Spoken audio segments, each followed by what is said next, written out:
Hi. Hi. Hi. Hi. Hi. Hi. Hi. Hi. Okay. My name is Otis. My name's Amber. My name's Aiden. And today we're going to be book talking Shadow and Bone by Leigh Bardugo. Sorry, Miss Bardugo, for pronouncing your name wrong. Pronouncing it Leigh Bardugo. Because we thought it looked like sleigh, and we are very proficient speakers of Booklish. Yes. So, sorry about that, but the author's name is pronounced Leigh Bardugo. So Otis, would you like to explain what Booklish is? It's like talking in like book language. There we go. Yeah, You described it. like alley.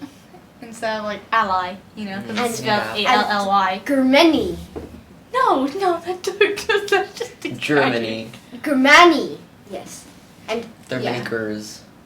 It's kind of Oh, like wait. Booklish is when, say, someone reads so much that the words they know and like they think it's pronounced a certain way because they've only read it and they haven't heard it before. yeah. Like they've only seen it in books and that's how they learned the word. Yeah. So, who has a fun fact? I have a fun fact. Let's do fun facts. I love fun facts. So the fun fact is the language spoken in Shadow and Bone Shadow and Bone, the language was actually created by you know Game of Thrones, the Dothraki. Yeah. I've never read David J. Game of Thrones. Peterson. He actually created that language and also the language in Shadow and Bone, which is really interesting. Whoa. I thought. Cool. Do you So he think knows it's because Leigh like Bardugo? Maybe they wrote a book together or something. Hey, and actually, Alina Starkov, like Yes, Stark, exactly. like Game of Thrones. Maybe Ned paying Stark. homage Stark. to Game of Thrones. Yeah, maybe it's like paying homage or like, yeah, a tribute to Game of Thrones. Sure. Sort of. Can I You just think so? add to that Alina Starkov thing? It isn't kind of funny because she's like a sun summoner. Yeah. And there's like the word star. Oh. Wow, amazing, truly. We have reached the peak of human civilization. So you know the Grisha magic is called like small science, and why do you think that? Why do you think it's called like small science? Well, I myself have a very complete and amazing answer, but Oh, no. go first. Okay. Yeah, I can go first. So basically, I think it's because give me the book. It's like the mic. just keep going. Just keep going. Okay, so I think it's because the small science.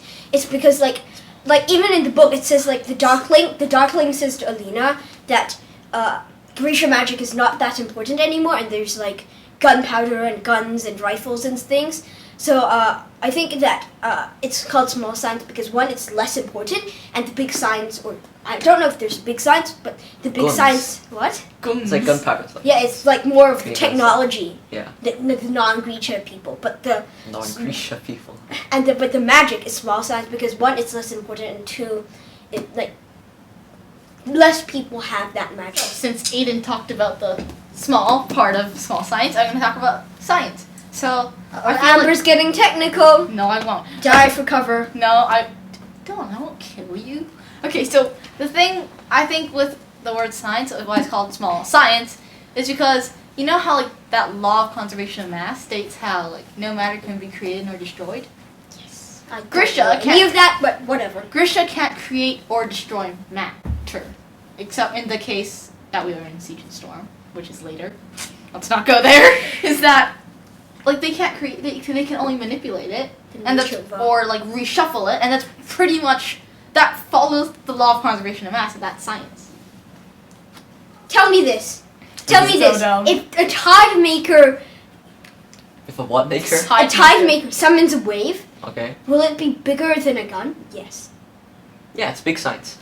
No, No, but that would still be small magic is science. small science. Oh, it's If a big tide science. maker Big science. summons- It's big science. If a tide maker It's big summons a science. wave, It's big science. then it will be bigger than a gun. It's big If science. Alina summons some light, it'll be bigger than a gun. Oh no! Are the Volcra wait, bigger than guns, or are guns bigger than Volcra?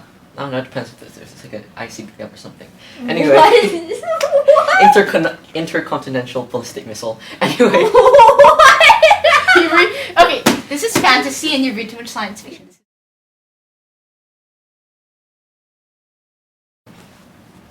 so I have an intelligent answer.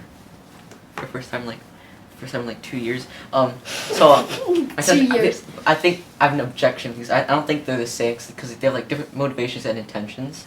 So what I meant by like the different motivations and intentions is like I think Zoya is like meant to be like a rival to Elena. It's like that's kind of her like motivation, I guess, and her intention is like beat her. Okay. So you mean Sounds so skeptical. so you mean like Zoya and Alina are rivals and like, Yes. that's what so Zoya's intentions are to make Alina's life miserable. Yeah, and I What feel about like Ivan then? Ivan's attention, I think, is like he's just like the small. He's just like the snobby guy who thinks he's like the best, pretty much. So that's his way of making Alina. But they're Yeah. both snobby. Not really. Well, one's more. I will say. So basically, like, I think they have the same personalities, but they were created for different purposes. What? What?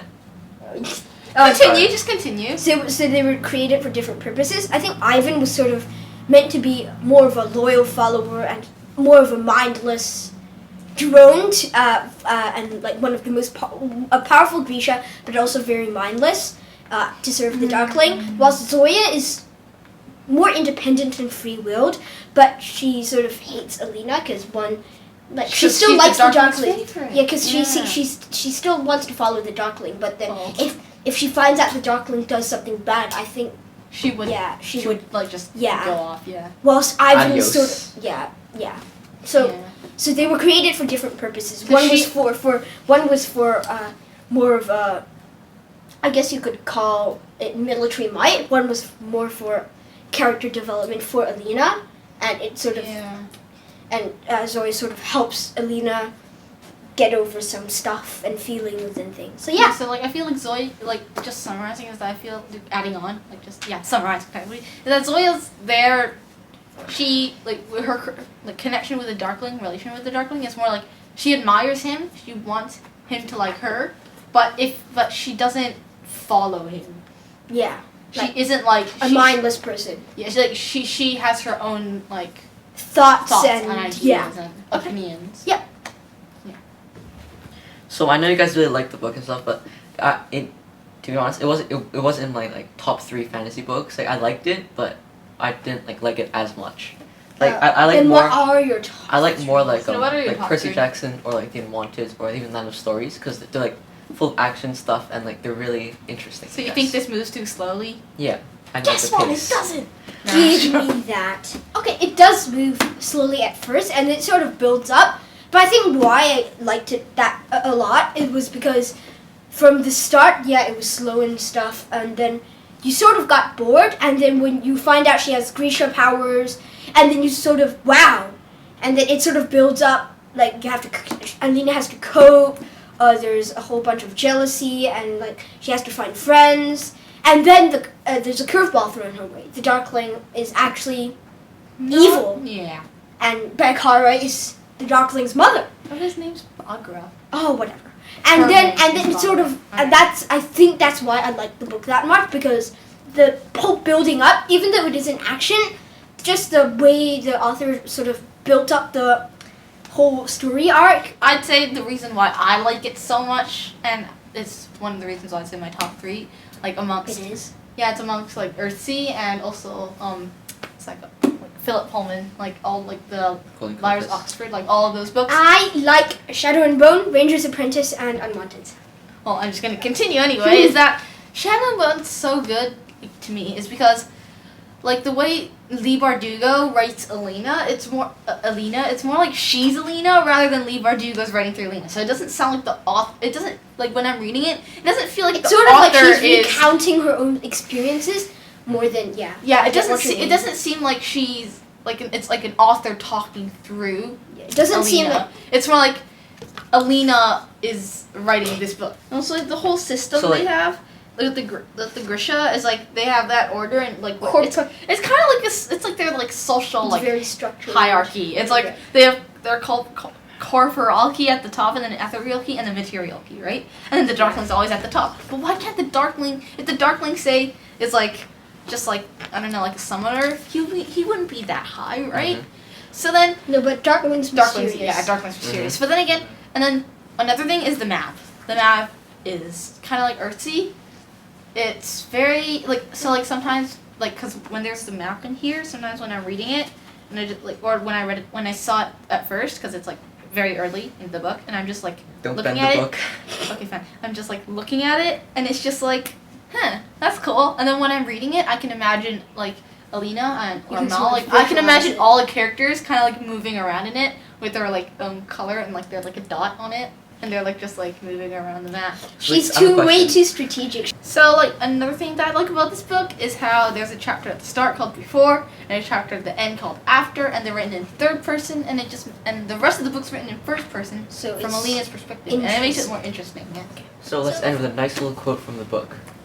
Okay, so the nice little quote from the book is the last sentence of the book, which is, "They are orphans again, with no true home but each other, and whatever life they can make together on the other side of the sea." Wow, that was very dramatic reading. Yes. Pronunciations as well. Especially with that hiccup in between. It added a good effect. Okay, so tell us what you think of this book. In the comments below. Do you And think like. did you like this book, or did you not like it, or did you not like it as much? And tell us what your top 3 fantasy books are. Like and subscribe. Yep. Bye. Bye. Amber's still padlocked. Yay. Triple I'm a Cokes. padlock. 4 triple padlock. Owe me a Coke. Only triple cokes. Owe me 5,000 Cokes. Only infinity. Okay, you can't break.